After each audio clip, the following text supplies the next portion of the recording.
Alba Story prezanton. Fëmijëria ime nuk ka qenë e lehtë dhe ky është ndoshta shkaku që unë u largova aq herët nga vendi im. Jam rritur në një familje me prindër të ndarë. Kur isha ende i vogël, nëna ime vendosi të niste një jetë të re. U martua me një burr tjetër dhe me kalimin e kohës ne humbëm çdo lloj kontakti. Ajo krijoi familjen e saj, ndërsa unë mbeta të rritesha me ndjesinë se nuk i përkisja askujt. Babai bënte aq sa mundte, por mungesa një figure amësore në shtëpi ishte një boshllëk që nuk u mbush asnjëherë. Kështu që sa po mbusha 25 vjet, mora një vendim të prerë. Mblodha disa kursime të vogla që kisha bërë nga punë të ndryshme dhe u nisa drejt Italisë për të kërkuar një jetë më të mirë. Ndryshe nga shumë djemë të tjerë që iknin dhe kishin xhaxhallar, daja apo kushërinj që i prisnin në aeroport, unë nuk kisha absolutisht askënd. Isha i vetëm në një shtet të huaj. E vetmja gjë që kisha ishte një numër telefoni që ma kishte dhënë një i njohurim për një dhomë me qira. E kur mbërrita në atë adresë, derën më hapi një grua italiane rreth 55 vjeçe. Ajo jetonte plotësisht e vetme në një shtëpi mjaft e madhe dhe të mbajtur shumë mirë. Ishte një shtëpi luksoze. Detyra ime ishte e thjeshtë. Do të flija në njërin nga dhomat dhe do të paguaja qiran në fund të çdo muaji. Brenda pak ditësh, pata fatin të gjeja punë në ndërtimtari. Ishte një punë jashtëzakonisht e rëndë. Zgjohesha në orën 5 të mëngjesit. Udhëtoja me autobus dhe kaloja gjithë ditën mes pluhurit. Kthehesha në shtëpinë në mbrëmje, i mbuluar nga pluhuri dhe i dërmuar nga lodhja e ditës. Por që në javët e para vura re diçka që më bëri shumë përshtypje. Ajo gruaja italiane filloi të sillej me mua në një mënyrë shumë të veçantë. Në vend që të mbante distancën që i takonte një pronareje të shtëpisë, ajo filloi të kujdesej për mua. Kur unë zgjohesha në 5 të mëngjesit për të shkuar në punë, gjeja gjithmonë tryezën e shtruar. Ajo ngrihej para meje, me përgatiste mëngjesin dhe me bënte gati ushqimin që do të merrja me vete në kantier. Kur kthehesha nga puna, dhoma ishte e rregulluar me një pastërti absolute. Rrobat e mia të punës, që ishin gjithmonë të ndrojtura, i gjeja të lara, të thara e të palosura me kujdes.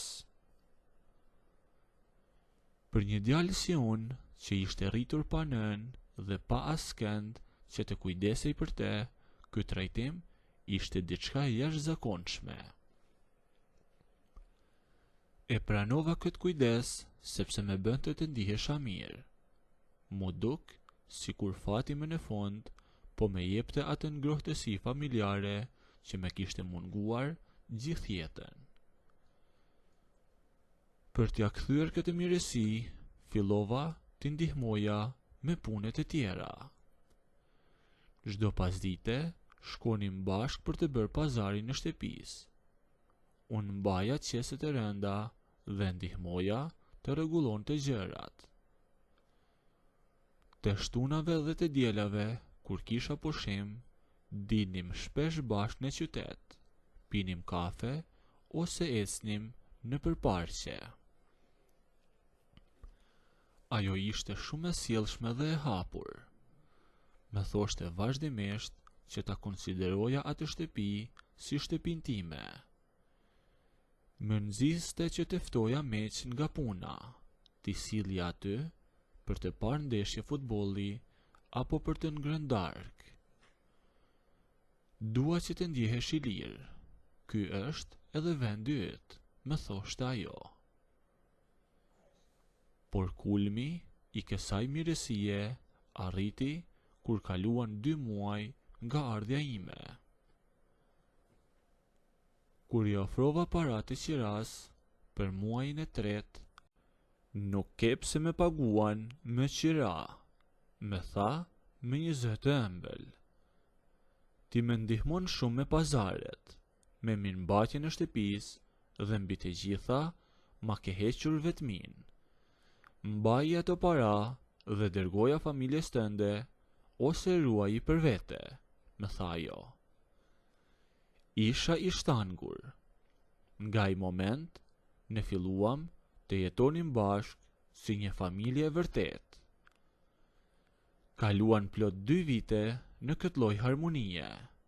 Unë u bëra 27 vjeç, e puna po me este mirë.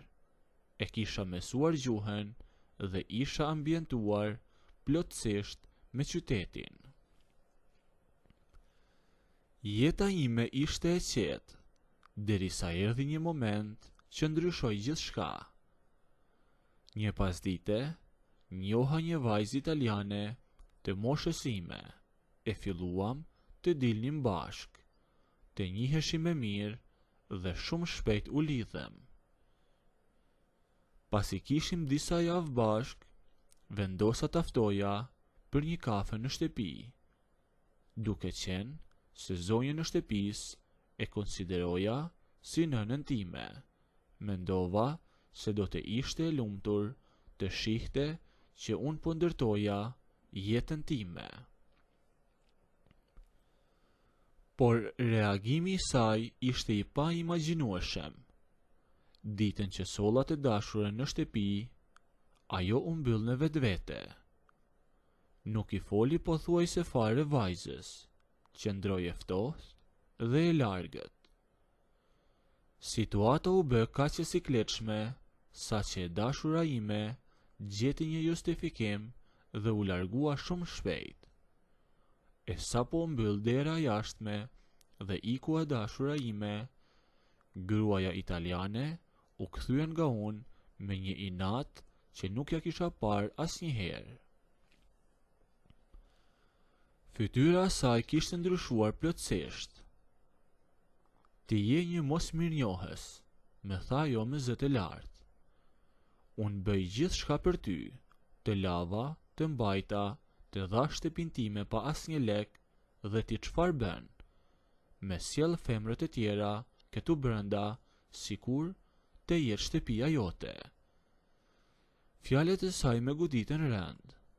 U përpoqa t'i shpjegoja sa ajo ishte dashura ime, se nuk ishte një njeri i rastësishëm dhe se unë kisha menduar që ajo do të gëzohej për mua.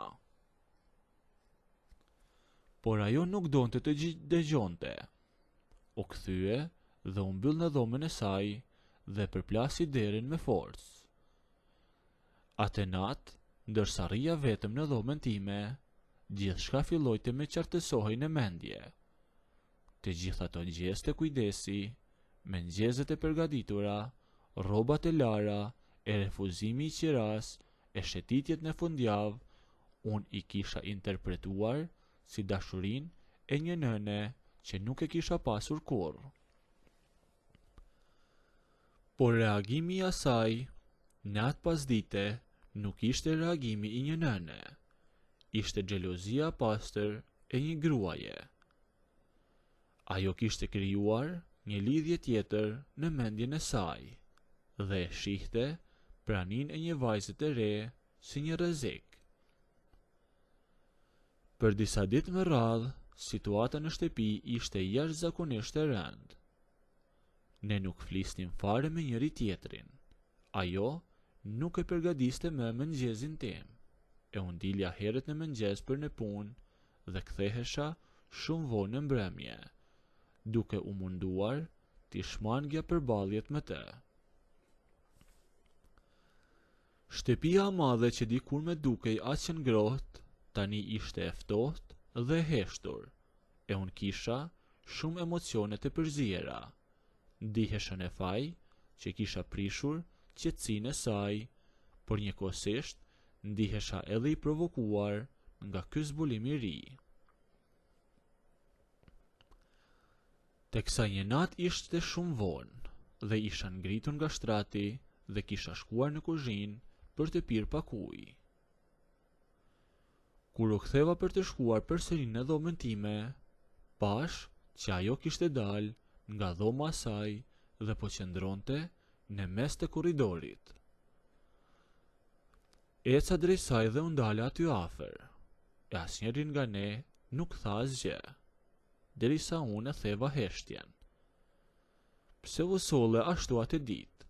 E pyeta atë. Unë mendoja se ne ishim si familje. Ajo mu ofrua dhe më tha, ti nuk e ke kuptuar kurrë se çfarë kam bërë unë për ty gjithë këto vite.